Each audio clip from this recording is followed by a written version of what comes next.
Dodgers making moves. LA targeting elite second baseman, and along the way, picking up a pitching prospect from the Royals. Let's get started with the stories. Brad J. rocking you with Dodgers Digest. Hey, make sure you hit that subscribe button, hit the like button. Fastest growing Dodger channel out there, and we'll keep it flowing. Let's get right into the head story, the main story that we're talking about. Dodgers looking to upgrade with this trade possibility. And this, I mean, you look at this guy that I'm going to bring up to you. He was a Yankee during the World Series, and now he's with Detroit. Will Detroit be willing to give up this guy? And we all know what the deal is with second base for the Dodgers in center field. It's been a problem, okay? Is it Pajes? Is he your guy to start center field? Or is Edman your guy to start center field? And then if Edman starts center field, who plays second base? So this goes on and on and on and on. You got Ha-Seong Kim, who's producing some numbers on the AAA level, but are those numbers, will they transfer to Major League Baseball? And what do you do with him? Well, I'll tell you what, this is one of those trades that if you do it, you're probably going to have to trade someone in the meantime. Obviously, you're going to do that, but let's get into that story and let's talk about it. What's going on? Okay, well, first of all, take it for what it's worth. This is from the Bleacher Report, and it's from Kerry Miller. On Thursday, Bleacher Report's Kerry Miller suggested former Yankee two-time All-Star second baseman Gleyber Torres, now a member of the Tigers, as a potential trade target for the Dodgers this time. So, is that a guy you look for? Is that a guy that you would want in there? I mean, he's got the numbers, but then again, if Ha-Seong Kim starts producing in a big way, and he is the guy of the future, he's your second baseman. I don't see where the Dodgers would do this. Kim would have to really have a bad OKC visit before that would happen. And right now, he's putting up numbers. So this is a story that we are going to watch and see what happens as things develop on that. Here's Gleyber Torres. Here's the numbers for the guy. What did he do last year? Well, that's a 257. He had 15 home runs, 63 RBIs, a 708 OPS. So a decent regular season. He's injured right now, on the injured list. But look, strong upside. He's only 28 years old. He had 7 at-bats the regular season before the injury and was on fire. 429 batting. So here's a guy that's right now is injured, but could he be on the Dodgers? Could the Dodgers make a move for Gleyber Torres? I don't know, man. I just think, once again, I think you have to look at this. You have to look at what Kim's doing. You have to look at what Pajes is doing. And you have to look at what Edman's doing before you make a decision like that one right there. So we'll follow the story. We'll see if Bleacher Report has something pretty strong on that. We'll get into that. All right, Dodgers make a trade with the Royals for a pitching prospect. Now, this was done a little while ago, but I like the fact that the Dodgers did this.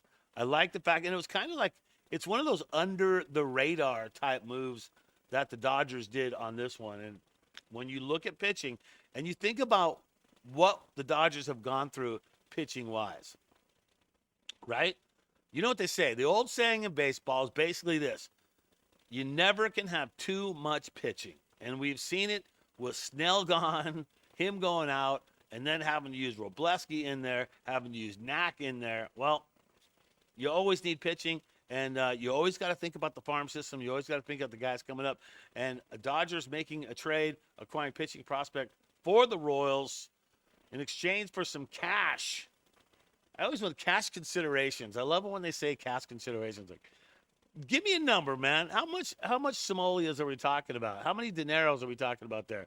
As reported by Baseball Aruba on Instagram and later by Baseball America, the Dodgers acquired right-handed pitcher Chandrik Odubel from the Kansas City Royals in exchange for cash considerations.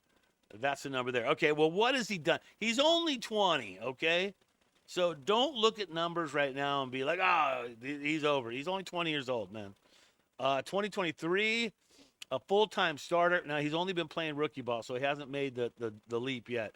He made 11 starts. He went 0-2, but had just a 3.06 ERA.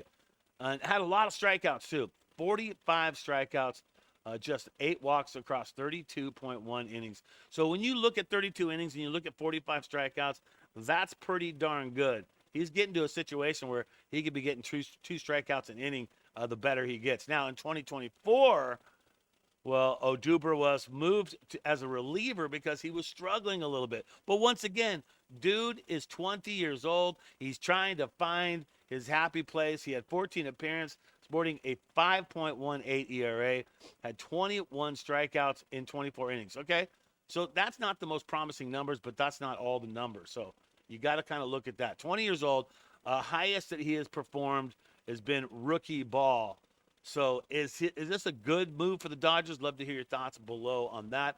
I think it's a good news. I think it's a sleeper move because the kid is 20 years old and look for him to step up. And once you're in the Dodger organization, you don't have a choice.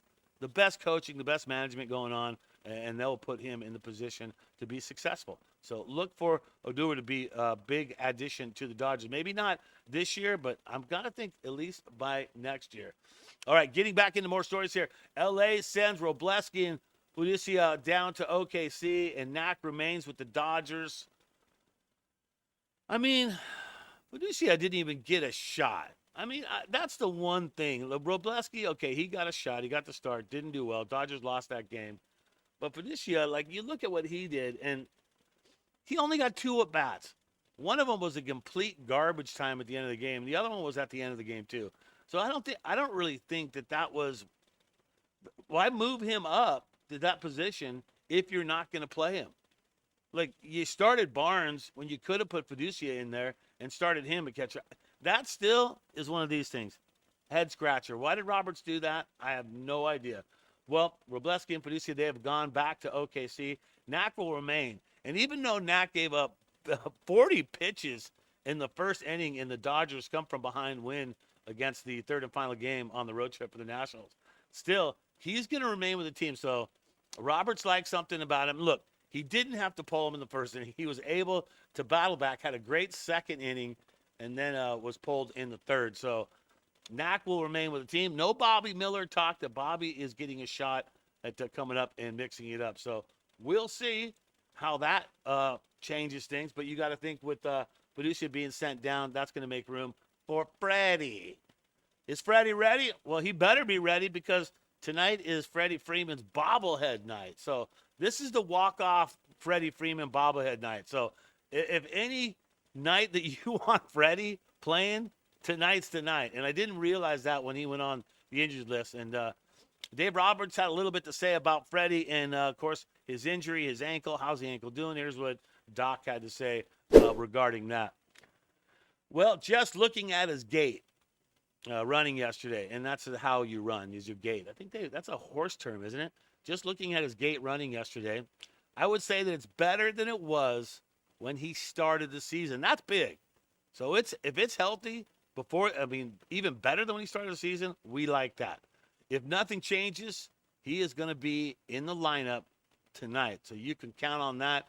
Doc throwing it out there and saying, hopefully he doesn't have a shower incident and doesn't get hurt in the shower and he's able to compete on his bobblehead night. I hope so because we really want Freddie. Hey, and no diss on Kike. Kike finished, helped out, filled in first base for Freddie, but Kike is not an everyday first baseman, and Freddie is, and we need Freddie's bat for sure because at 1 through 5, if they're hitting, we need the lower part of the lineup to hit too as well, 6 through 9. And that, my friend, is going to do it for Dodgers Digest. Thanks for tuning in. I'm Brad J. Always remember as you go through the day to just simply think Dodger Blue.